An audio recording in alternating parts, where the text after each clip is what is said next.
Hello and welcome back or welcome for the first time. This is session 5 of acoustic guitar, beginner's acoustic guitar. So if it is your first time, you might want to go back and do the first, second, third and fourth time. Unless you're sort of, I can do that, you've seen this, but if you are really new and the first time you've really ever picked up the acoustic guitar, please go back and do the other sessions. They're all free. They're available. There's a workbook available on my website at www.jamielockhart.net. You'll see the little thing down the bottom there. And my name is Jamie Lockhart, and welcome. I'm not going to bang on too much. I'm going to get straight into this lesson for all of those other people who are doing session 5. This is session 5. We're going to carry on from our last session, which is finger picking. And we are on page 10 of the workbook, I believe. And in this session, the title is A Little Bit of Blues. Now, although my intro wasn't too bluesy, well, we're going to call it blues, because that's what I've got in the workbook. And what we're going to do is be playing at the start. Now, what the end result of this session is, again, we're just getting our right hand or our strumming hand comfortable and happy picking strings together and picking strings individually. We want to keep training our thumb, our muscles in our picking hand, how to operate perfectly. That's the idea.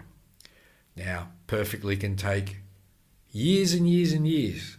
There's always something to learn in music and guitar. So, every time we pick the guitar up, every time we play something on the guitar, whether it's conscious learning or just mucking around, we are teaching a part of within ourselves how to do it. So it might seem boring, it might seem simple, but there's a lot of things that you're learning as you're doing this. And the biggest learning curve here is you're learning rhythm, and not learning it up here. You're learning to feel and get your timing perfect. So what we're going to do is this. Thumb is going to play the 4th string. Your first and second fingers are going to play the strings beneath there, which is 3 and 2.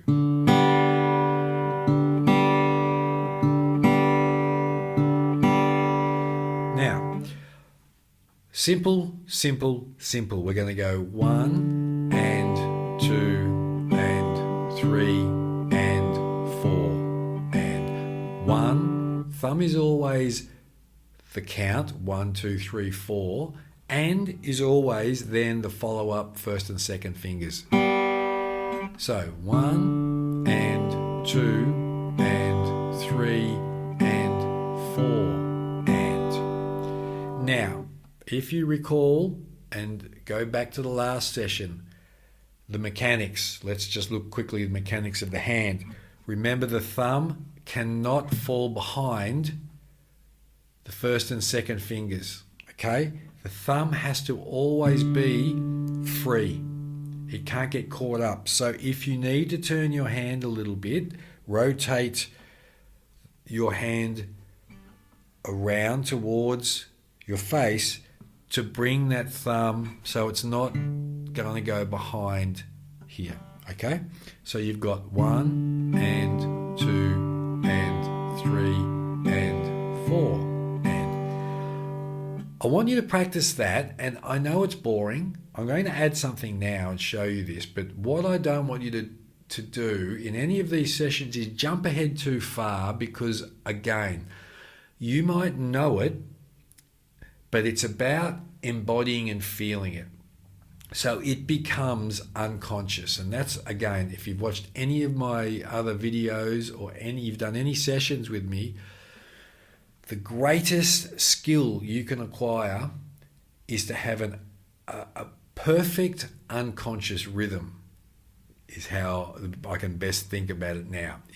That the rhythm is taking care of itself, and you're free to engage the mind to think about what you might want to do, what you might want to play. If you're learning scales, you might need to think about what frets. But when you've got the rhythm going inside of you, it frees you up a hell of a lot more than counting rhythms and being stuck on rhythm. So I just want to reinforce that. Straight back in. Once you've got that, I want you to take your third finger, your second finger or first finger. In fact, I don't care which finger you use because we're not focusing on this hand. But we want to play the string our thumb is picking. We're going to, on the third fret, we're going to push that string down. So 1 and 2 and 3 and 4 and. So I'm on the third fret with any of those fingers. I'm using my second finger, but that is the only string that you're fretting. Then you're going to slide that back 1 fret.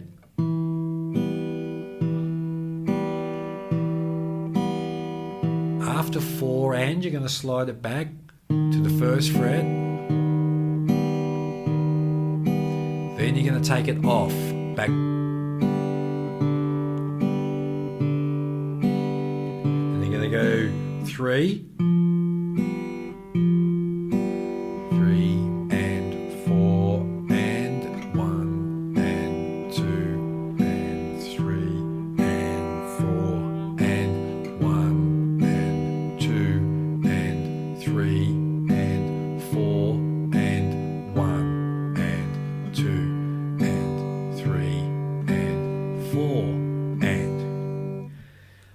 That's the practice, okay? When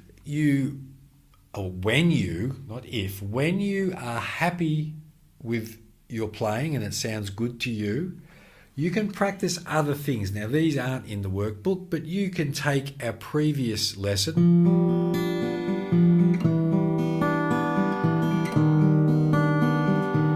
and use alternate finger picking. 1, 2, 3, 4.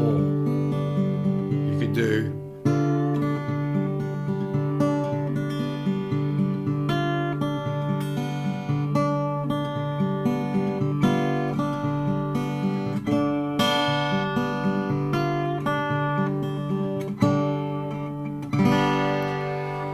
so mix it up. You don't have to stick. This isn't regimented. Don't do anything outside of the scope of what I'm teaching you, but I'll always come back to this. Make sure what I am teaching you, you've got before you go into other areas that we aren't covering. And the reason I say this is because you could set yourself up for disaster in a sense. When we search outside of what we're doing, we can, if we run into difficulty or we don't understand something outside of that scope, it can act as a trigger to give up or to lose interest, because there is a part I know within myself that sometimes looks for a reason to stop, okay? So we also, in our learning, we need to always check in and say, am I sticking to my goal? Am I sticking to the end result I want? Or have I wandered and I've set up another different end result? Because this is a common human trait, is we lose interest. Sometimes we get so close to something we really want, and there can be an internal belief that you might not think you should have it, okay? And I won't get too far into this because it's more of the psychology of learning. But what you can do is inevitably overwhelm your creative mind when it's not ready for the steps you're trying to send it in, and it can just be like, you know what, I'm not interested in that anymore, it doesn't interest me, and you'll stop playing. And the last thing I want anyone to do who's on this adventure, and it is well worth the adventure, believe me, is I don't want you to give up because of an internal underlying belief that you can't have something or that you're not good enough. Because everybody who has a love for music can pursue a musical life. Doesn't mean that you're going to be out there creating millions of dollars and playing live. There's a lot more to music than that. So stick with it. I'm not going to go any further on that subject. I certainly encourage you to explore as much as you can on the guitar. And if whatever is turning you on and keeping you engaged, that is what you want to follow. Okay? But for now, just keep this right hand end result is we're still training the right hand. We're still training the muscles. We're still learning to embody and feel rhythm. So it's not about being able to execute amazing things on the guitar. That will come in time. Hope that was helpful. I'll see you on the next session, which will be session 6.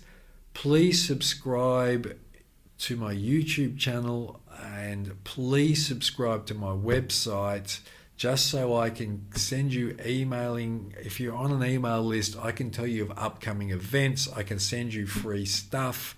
I can send you educational tools that will help your learning. But please sign up to both. I appreciate it. Take care, and I will see you very soon. Bye-bye.